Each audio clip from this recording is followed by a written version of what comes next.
car loan crisis, what you can do to avoid falling behind. So what's behind this? Experts point to higher borrowing costs, rising car prices, and unsteady employment. Repossessions for less expensive vehicles.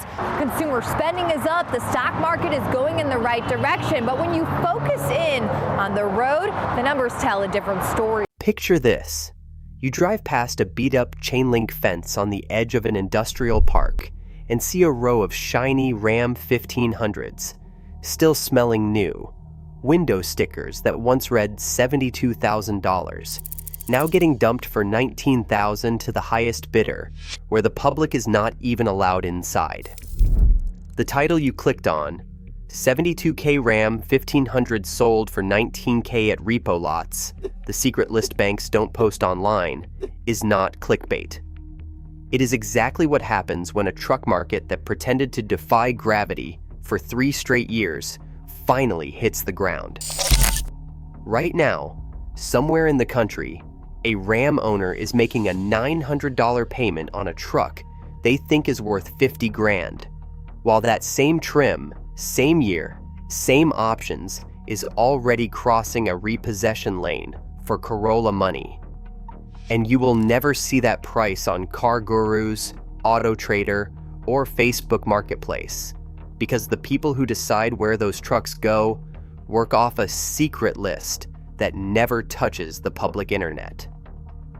This is the list that decides which Rams get polished up and put back on a retail lot at normal prices, and which ones get quietly written off and thrown to insiders at $19,000 just to stop the bleeding. The dealers know that list exists. The banks live by it. And the only person in the whole chain who is not supposed to see it is you. So how did these 72,000 trucks end up here in the first place? Why are banks so desperate to get rid of them that they would rather take a 5-figure loss in a closed auction than risk you seeing the real number? And most important, how do you find out if your truck is already on that list before it disappears behind that fence? In 2022, the Ram truck market completely lost its mind. Lots that used to keep 80 or 90 trucks in stock were down to maybe 10 or 15, and buyers were walking in already prepared to pay whatever number the dealer slid across the desk. 10,000 over sticker became normal. 15,000 over sticker didn't scare anyone. In some hotspots, dealers were getting 20,000 over MSRP on a single Ram 1500 because the alternative was waiting 6 months with no guarantee the truck would even be there. The average transaction price for a new full-size truck blew past $60,000 for the first time, and suddenly, a half-ton pickup was priced like a luxury car that never leaves the valet lane. From the outside, it looked like the truck world had permanently leveled up. From the inside, it was a bubble waiting to pop. Stellantis, Ram's parent company, read those numbers and made what felt like the only logical move: slam the gas pedal on production. They pushed the Warren Truck Assembly Plant in Michigan to run at maximum capacity, flooding the line with Ram 1500 Classics and newer generation 1500s in every trim the marketing department could dream up. The thinking was simple. If people are paying record money for trucks, build as many as possible and grab every dollar while the window is open. The problem was, the window wasn't real. The demand spike wasn't millions of buyers suddenly getting richer. It was millions of buyers getting desperate and impatient in a once-in-a-lifetime supply crunch. The moment inventory came back and interest rates climbed, that new normal disappeared. What Stellantis actually built was a time bomb. They created a massive wave of high-priced Rams that only made sense in a world of 0% money and empty lots. Once reality returned, those same trucks turned from profit engines into liabilities, sitting on concrete, accumulating interest and aging by the day. And the trucks that would later show up at repo auctions for $19,000 started life right here, as part of a bet that the bubble would never end. In the spring of 2024, the sound that had defined Warren, Michigan for years just stopped. One Tuesday morning, thousands of Ram workers showed up expecting another day of grinding out trucks, and instead got told to go home. The machines at one of Stellantis' biggest truck factories went silent. Half-built Ram 1500 Classics sat frozen on the line. Management called it a temporary idle, a pause, nothing to worry about, just a little reset while they balanced inventory. Anyone who's been around this industry knew that was code for something very simple. The math had stopped working. Warren wasn't some side project they could quietly mothball. At full tilt, that plant could push out over 1,000 trucks a day. For 3 straight years, it had been running like a fire hose, feeding a market that looked insatiable on paper. But behind the scenes, Ram 1500 Classics were piling up on dealer lots, an aging body style from 2009 trying to compete in a world of expensive money and picky buyers.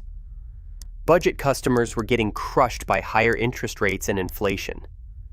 Fleet orders were being cut. The old-school classic, missing the tech and interior people now expect as basic, got harder to move every month. At the same time, Stellantis was drowning in the opposite problem on the other side of the lineup. Too many loaded, high-trim Ram 1500s that dealers had ordered during the boom and now couldn't sell at $55,000 or $60,000 even with incentives stapled on. It wasn't one misstep, it was 4 hitting at once. Too many trucks. The wrong mix of trims, buyers who couldn't swallow the payments, and interest rates turning a $60,000 sticker into a $900 a month punch in the face. The Warren shutdown was the moment all 4 walls caved in. The workers driving home were just the part you could see. The real damage, to suppliers, to dealers, and eventually to owners whose trucks would be liquidated for $19,000 at repo auctions, was just starting to roll downhill. When Warren went dark, the shock didn't stop at the plant gates. It rolled straight down the supply chain and slammed into the dealership floor, where the real financial bleeding happens. Suppliers in Ohio, Indiana, and all over the Midwest saw orders canceled overnight. A brake component manufacturer outside Cleveland publicly said the Ram production halt alone vaporized more than $30 million in orders in a single quarter. They went from 40 employees to 17 in a matter of weeks. That's what a temporary idle looks like when you're the one paying the payroll instead of reading the press release. But the place where this all turns into your problem is at the dealership. Ram stores that had spent 2022 begging Stellantis for more inventory suddenly had the opposite nightmare. Too much of the wrong inventory. Lots were choked with Ram 1500 Classics buyers didn't want, and high-trim 1500s priced at $55,000 to $60,000 sitting under a sky full of rising interest rates. Every one of those trucks was sitting on a floor plan loan, meaning the dealer was paying interest every single day they didn't sell. That's not a slow drip. It's a fire hose of cash spraying straight out of the dealership's bank account. A dealer in Tennessee spelled it out. Trucks he ordered 14 months earlier were finally arriving, at exactly the moment buyers couldn't afford them anymore. He said, "I've got trucks I ordered 14 months ago finally showing up, and I can't give them away at the price I need to move them." When you're paying floor plan interest on metal that won't move, you have 2 choices: cut prices until it hurts, or hold the line and bleed slowly. Most dealers tried to hold. Stellantis tried to hold. But the trucks kept aging, the carrying costs kept climbing, and the only real pressure valve left was to push more of that problem into the wholesale lanes, where ugly prices and repo decisions live. When a manufacturer gets trapped with too many trucks and dealers are choking on inventory, there is one lever everybody reaches for first: incentives, rebates, low APR, bonus cash, employee pricing for everyone. All the stuff that sounds like a gift if you are walking onto the lot today. For Ram, that meant stacking bigger and bigger offers on new 1500s to try to kickstart demand, without admitting they had simply built too many trucks at the wrong prices. On paper, it looks like a win. You see 0% for 72 months, or $8,000 in total incentives, and think you beat the system. In reality, every extra dollar of factory money on a new truck quietly nukes the value of the same truck sitting in your driveway. Here is why. Nobody is paying $48,000 for a 2-year-old Ram 1500 with 40,000 miles when they can walk into a dealership and get a brand new one for $52,000 after rebates with a full warranty and 0 miles. The used market does not live in its own universe. It gets repriced every day against the real cost of new. So, as Stellantis leaned harder on incentives to clear bloated inventory, the wholesale values on used Rams started slipping faster than the rest of the truck market. Black Book flagged Ram 1500s as dropping significantly faster than the segment through the back half of 2024, with classics taking some of the steepest dives. But you did not see that yet. Retail prices move slow. Websites and window stickers stay high, while dealers use hidden incentives and creative financing to make the monthly number work. Wholesale prices, the numbers at auction, move fast. They are brutal and honest. That gap in timing is the trap. Owners kept believing their trucks were worth last spring's retail estimates, while, in the background, auctions were already rewriting the real value curve. By the time those wholesale drops finish filtering into trade and offers, the damage is already done, and you are the last one to find out what your Ram is actually worth. If you want to know where the truth shows up first, it's not on dealer websites or price guides. It's in the wholesale lanes. That's where Ram 1500s started exposing how bad this really was. Retail prices are curated. They're massaged with incentives, market adjustments, and whatever payment magic the F&I office needs to hit. Wholesale prices are different. They're just dealers and buyers staring at numbers and deciding what a truck is really worth in that exact moment, with no balloon payments and no marketing spin. By late 2024, the wholesale data on Rams was ugly. Analysts tracking the auction saw 2021 to 2023 Ram 1500s dropping far faster than the usual 15 to 18% a year that full-size trucks historically lose. Instead, they were seeing 28 to 35% drops from peak values in under 2 years. On a truck that sold for $58,000, that's $16,000 to $20,000 in real money just gone. Black Book, one of the main sources dealers use to price these things, flagged Ram 1500s as among the fastest declining trucks in the entire segment. The Ram 1500 Classic was the worst of all. Wholesale values on 2022 and 2023 Classics were down as much as 43% from their highs. Units that had sold for around $38,000 were clearing the auction block under $22,000. A veteran buyer working the Southeast auction circuit described Classics as basically untouchable because there was no clear floor. Nobody knew how much further they might fall. That's the environment where $72,000 goes for $19,000, stops being a wild story, and starts being just another Tuesday in the lanes. These are the same auctions where repos show up, and the fear baked into those wholesale numbers is exactly what pushes lenders and buyers to accept prices that would make a retail shopper's jaw hit the floor. Meet Travis. He did what a lot of people did in 2022. Walked into a Ram dealership, saw the truck he wanted, and signed whatever it took to drive it home. He bought a 2022 Ram 1500 Bighorn at the peak of the crazy market, paid $58,000 for it, and took a 72-month loan because the finance office told him that was what most people do now. 2 years later, he still owes around $47,000.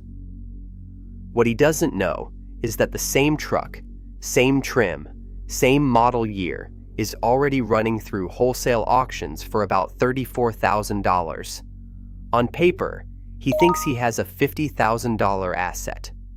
In the real market, he's sitting on a $34,000 truck with a $47,000 loan attached. That's not just depreciation, that's a trap.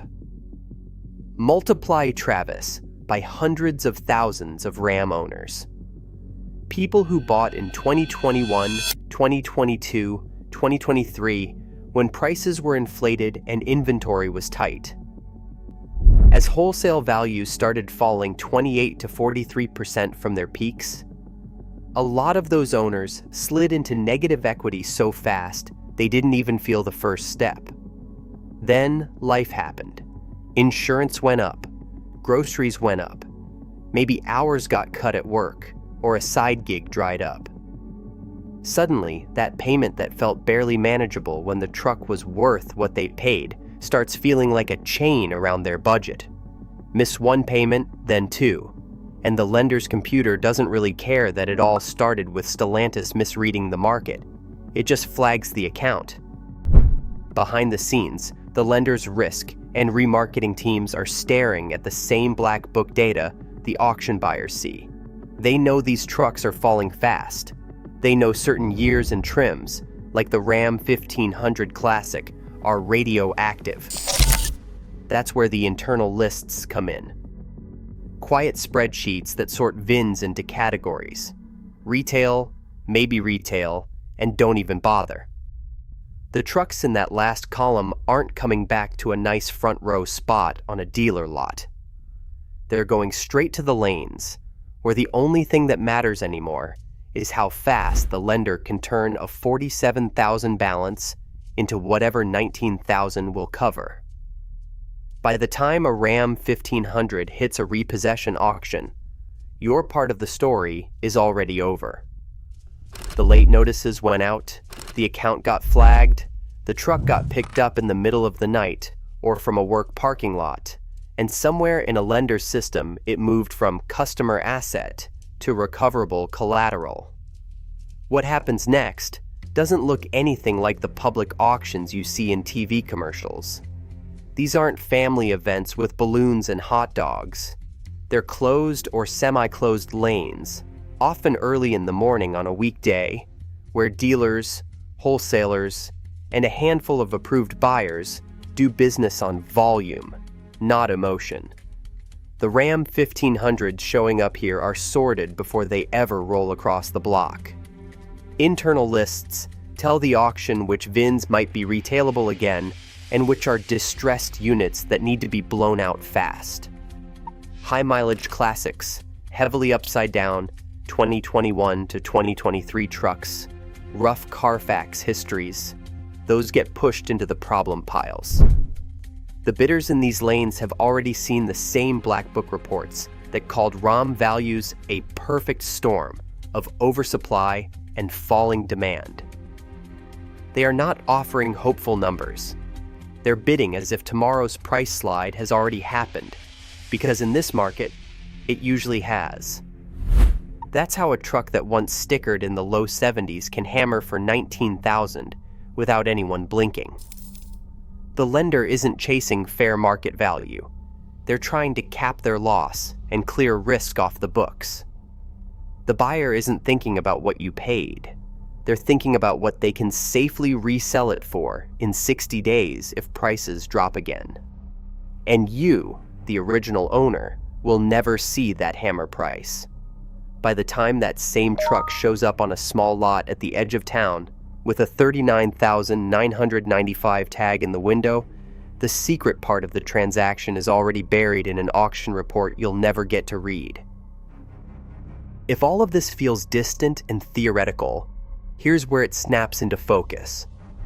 What you do next if you own or want to own a Ram 1500 caught in this mess. The first step is brutal honesty. Not what your truck was worth last year. Not what your buddy says it's worth. What the market will actually hand you in cash right now. That means pulling 3 separate valuations today, not next month.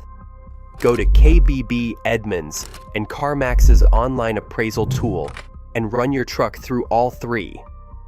Don't average them. Look hard at the lowest number. That's the one closest to what a dealer or wholesaler will really pay, because it's the only one fully anchored to the falling wholesale curve. If that number puts you underwater, do not freeze. Negative equity doesn't magically heal itself in a segment that's still repricing. Call your lender before the next 60 to 90 days of wholesale drops are fully baked into retail trade-in offers. Ask what options exist: refinance, term extension, or even a planned sale that closes the gap between what you owe and what you'll get. In many cases, selling privately today, even if it stings, will leave you in a better position than waiting until dealers adjust their offers down to match the auction lanes. If you're shopping for a Ram right now, this isn't a warning to run away forever. It's a warning to either wait or negotiate like the next 90 days of price declines are already real.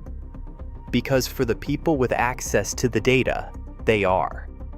The truck you're eyeing today might be thousands cheaper in a few months, or it might already be priced as if the crash has landed. Your job is to tell the difference, not assume the smiling salesperson is going to do that math for you. And here's the hardest truth. Great condition and low miles help, but they don't lift you out of a segment-wide reset. When an entire model line steps down 30 or 40% from its peak, the tide doesn't stop for one clean truck. That's why having a clear, data-backed list of which vehicles are in the danger zone and which still hold value isn't a nice-to-have anymore. It's survival gear. That's exactly why I put together the free ebook, Avoid These 17 Cars in 2026. It's built from the same kind of auction and incentive patterns you've just seen, so you're not guessing in a market that punishes people who guess. By the time a $72,000 Ram 1500 is rolling across a repo lane for $19,000, the story is already 3 years old. It started when Stellantis looked at a once-in-a-lifetime bubble and decided it was a new normal, cranking plants like Warren to full tilt to chase record prices that were never going to last. It rolled through the shutdown that sent 2,450 workers home and vaporized millions of dollars in supplier orders. It pooled on dealer lots, where classics and high-trim 1500s sat aging on floor plan loans, while interest rates turned affordable trucks into $900 a month payment traps. And it finally surfaced in wholesale data that showed Ram values falling faster than almost any other full-size truck line in the market. The banks, the captives, the big dealer groups, they all saw it in the numbers first. They were the ones building the quiet spreadsheets that sorted trucks into retailable and dump at auction before it gets worse. They were the ones tightening appraisals because, as one buyer put it, the floor keeps moving down. We offer what we think the truck will be worth in 60 days, not today. If you owned a 2021 to 2023 Ram, you weren't supposed to see any of that. You were supposed to keep making payments based on yesterday's value, while the system quietly prepared to liquidate trucks, just like yours for Corolla money, behind a fence you'd never walk past. Now you've seen it. You know how a factory shutdown in Michigan turns into a 5-figure hit in your driveway. You know that the real truth lives in wholesale auction reports and internal bank lists, not in glossy ads or market value widgets. The only question left is whether you use that information before the 90-day window closes. Check your truck's real value today. Have the uncomfortable conversation with your lender before their computers make the decision for you. And if you're about to sign on a new loan, do it with your eyes open to which vehicles are quietly in free fall. That's exactly why I put together the free ebook, Avoid These 17 Cars, in 2026. It's the same kind of data-driven, dealer-proof breakdown you just heard in this video, but spread across the rest of the market, so you're not stepping into the next slow-motion crash by accident. The link is in the description. Because in a market where manufacturers can make billion-dollar mistakes and push the cost onto everyone else, the only real protection you have is knowing the truth before they're ready for you to see it.